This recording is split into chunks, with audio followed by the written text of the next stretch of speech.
Si vous investissez dans le domaine des crypto-monnaies, vous avez forcément été confronté à un moment donné ou à un autre à une notion qu'on appelle l'attaque vampire ou la vampire attack en anglais. Et dans cette vidéo, j'aimerais justement adresser cette notion parce que malgré le fait que ce soit une attaque qui arrive très régulièrement dans le domaine des crypto-monnaies, il y a très peu de personnes déjà qui en ont conscience, que c'est quelque chose qui existe, mais également aussi ce que ça peut impliquer pour l'investisseur ou pour quelqu'un qui investit activement dans ce nouvel écosystème. Donc dans cette vidéo, je vais dans une première partie déjà essayer de définir ce qu'est cette attaque vampire ou la vampire attack en anglais. Je vais vous montrer aussi comment en général ces attaques-là se mettent en place et s'opèrent. Je vais vous donner des exemples concrets et enfin je vais essayer de vous montrer des pistes ou des démarches à suivre pour pouvoir éventuellement vous protéger ou en tout cas ce que ça peut impliquer vous en tant qu'investisseur crypto ou pour quelqu'un par exemple qui apporte activement de la liquidité sur certaines plateformes qui pourraient in fine subir une attaque vampire. Donc dans le monde de la finance décentralisée et des jetons non fongibles qu'on appelle aussi les NFT, une attaque vampire se produit lorsqu'un nouveau projet ou protocole, généralement le fork d'un projet blockchain existant, offre de meilleurs deals ou récompenses aux utilisateurs que le projet d'origine. En règle générale, les attaques vampires réussies entraînent une perte importante de liquidité et une diminution de l'effet réseau pour les projets concernés, et dans certains cas, le nouveau projet peut même complètement remplacer le projet original, d'où le terme d'attaque vampire. L'une des plus grosses attaques vampires qu'on a connues dans le domaine des crypto-monnaies et qui est quand même relativement connue aujourd'hui, c'est notamment la débâcle qu'il y a pu y avoir entre SushiSwap et Uniswap. Donc vous le savez, mais Uniswap, c'est la principale plateforme décentralisée pour pouvoir échanger des tokens, apporter de la liquidité, etc. Ça a été lancé principalement sur Ethereum. Aujourd'hui, cette technologie est utilisée sur tout un tas d'autres blockchains différentes. Par exemple, donc on retrouve Uniswap sur Ethereum, mais on va retrouver son équivalent sur la Binance Smart Chain qui va s'appeler PancakeSwap. On va retrouver son équivalent sur Avax qui va s'appeler Pangolin. Sur Polygon ou Matic, ça va être QuickSwap, etc., etc. Il y a des disparités quand même à chaque fois, mais la plupart du temps, ça reste quand même le code de base qui a été innové, qui a été développé à la base par Hayden Adams, qui est le fondateur et le créateur d'Uniswap. Et après, ça a été utilisé sur d'autres blockchains pour permettre une adoption plus importante. Et ce qui s'est passé avec SushiSwap, c'est que déjà les développeurs de SushiSwap, aujourd'hui, on les connaît pas forcément. Ils ont lancé cette application au départ en disant voilà, on va essayer de driver l'adoption de la crypto et on va développer une nouvelle application pour apporter des nouvelles fonctionnalités. En fait, au début, il faut savoir que sur Uniswap, quand vous apportiez de la liquidité, vous touchiez une partie des frais qui sont liés aux fonctions des personnes qui vont effectuer des swaps au prorata de la liquidité que vous allez apporter sur une paire spécifique, mais il n'y avait pas de rémunération à l'époque avec une rémunération supplémentaire sous forme d'un token. Aujourd'hui, on a le token uni qui rémunère ceux qui vont apporter aussi de la liquidité, mais à l'époque, ça n'existait pas. Et donc, SushiSwap a dit, bah voilà, nous, on va essayer d'apporter du coup un meilleur deal. On va faire en sorte déjà que les gens qui vont effectuer des swaps payent beaucoup moins cher pour effectuer des swaps, et ceux qui apportent de la liquidité qui soient encore plus rémunérés que ceux qui apportent de la liquidité en fait sur Uniswap. Et pour ça, ils ont lancé un token du coup qui s'appelle le token Sushi. Une grosse partie des tokens Sushi ont été réservés et gardés pour les fondateurs du projet qu'on ne connaît pas. Donc ils ont dit vas-y, nous on va créer un projet, on va le lancer, on va garder 10, 15, 20% de la supply, j'ai plus les montants exacts, mais on va garder une bonne partie de la supply. Et du coup, on va inciter les gens à venir sur notre plateforme. Forcément, ceux qui voulaient apporter de la liquidité, vu que c'était beaucoup plus rémunérateur de le faire sur SushiSwap, ils sont venus, ils ont enlevé la liquidité qu'ils avaient sur Uniswap au départ, ils l'ont mis directement sur SushiSwap, ils ont commencé à gagner du sushi et en quelques jours, ils ont monté leur TVL, donc leur Total Value Locked, à plus de 100 millions de dollars qui à la base venait principalement d'Uniswap.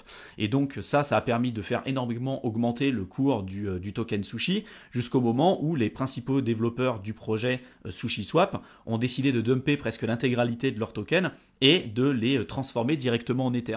Je crois qu'à l'époque, vous pouvez regarder sur internet pour retrouver les bonnes infos, mais je crois qu'à l'époque c'était à peu près 14 millions de dollars. Donc le cours du sushi a énormément baissé, beaucoup ont crié au scandale et ont pensé que c'était un rug pull. Après par la suite, ils ont donné un peu plus patte blanche, ils ont ramené une grosse partie des sushis et puis ils ont fait en sorte à ce que le protocole s'arrête pas comme ça du jour au lendemain. Mais c'est ça en fait la réalité de ce qu'on appelle une attaque vampire. C'est vraiment des personnes qui au départ vont dire bah voilà, nous on va essayer d'apporter des nouvelles fonctionnalités, mais en fait la réalité c'est vraiment un concurrent direct d'une application existante. Ils vont prendre le code là en l'occurrence c'était le code d'Uniswap, ils vont apporter un meilleur deal à la fois à ceux qui vont faire des swaps, donc des échanges en payant moins de frais, et ceux qui apportent de la liquidité en ayant une rémunération plus importante que celle qu'on retrouvait initialement sur Uniswap. Et ça c'est un exemple de ce qu'on peut retrouver au niveau de la finance décentralisée, mais il y en a bien évidemment énormément d'autres, mais c'est un exemple quand même très parlant parce qu'il a fait quand même énormément de bruit et énormément parlé de lui au moment où cette débâcle avait eu lieu. En général, les attaques vampires, vous l'aurez compris, mais elles souhaitent récupérer, finalement l'objectif c'est de récupérer trois choses importantes, à la fois les utilisateurs, la liquidité et le volume de trading pour pouvoir générer plus de frais pour les utilisateurs et in fine aussi pour la plateforme.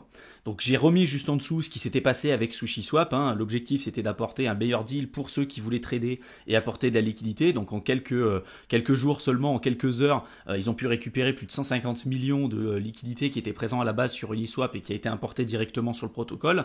Ils avaient gardé une grosse partie de la supply, donc à peu près 10% des tokens qu'ils ont gardé pour eux. Et au moment où il y a eu énormément de demandes, ils ont dumpé pour à peu près 14 millions de dollars de sushi pour récupérer directement ça en Ether. Et voilà, c'est un petit peu ce qui se passe en général avec les attaques vampires et c'est pour ça qu'il faut être très vigilant par rapport à ça.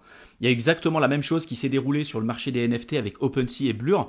On a fait plusieurs tutoriels avec Mickaël que vous retrouverez dans la partie NFT. Alors OpenSea c'est vraiment la marketplace la plus connue pour tout ce qui va être lié vraiment aux NFT, aux tokens non fongibles, et Blur justement ça a été un concurrent direct en fait d'OpenSea. Ils ont lancé un nouveau token pour récompenser les utilisateurs de leur plateforme et leur marketing aujourd'hui il est beaucoup plus ciblé au niveau des baleines, donc les gros détenteurs de NFT sur ce marché-là, alors que OpenSea c'est vraiment pour monsieur et madame tout le monde. Donc au départ, en fait, si vous faites aujourd'hui du trading ou du flipping de NFT sur OpenSea, eh ben, c'était la principale plateforme qui était disponible avec Rarible, et Blur aujourd'hui ils essayent plutôt de cibler les gros porteurs en fait de NFT, donc qu'on appelle aussi des baleines, et si vous faites du flipping de NFT et que vous participez en fait à l'écosystème Blur, ça va être beaucoup plus rémunérateur en tant que baleine d'aller sur cette plateforme plutôt que d'aller sur OpenSea, alors qu'en fait le code a été directement récupéré d'OpenSea, vu qu'aujourd'hui la plupart du code qu'on retrouve sur la crypto c'est du code open source encore une fois. Donc vous voyez un petit peu ce qui peut se passer derrière les attaques vampires, c'est pas toujours non plus extrêmement mauvais, mais il faut rester quand même vigilant par rapport à ça. Il y a eu là ces deux exemples très connus que je vous ai donnés, et pour l'instant c'est des plateformes qui à l'heure où je suis en train de faire cette vidéo fonctionnent toujours. Il y a eu énormément d'attaques vampires qui se sont soldées par tout simplement un rug pull ou un arrêt total de la plateforme parce que finalement ça n'a pas fonctionné, où il y a eu un gros dump et la plateforme n'a jamais pu remonter la pente. Donc il faut vraiment être très vigilant par rapport à ça. J'espère en tout cas que cette vidéo vous aura plu, qu'elle vous aura intéressé, qu'elle vous aura été utile. J'en profite aussi pour vous dire que j'ai sorti dernièrement une nouvelle chaîne YouTube qui s'appelle Éternel Étudiant, dans laquelle je partage des informations sur tout ce qui touche de près ou de loin les concepts d'indépendance et de liberté financière. Donc je parle d'entrepreneuriat, investissement, finances personnelles, etc.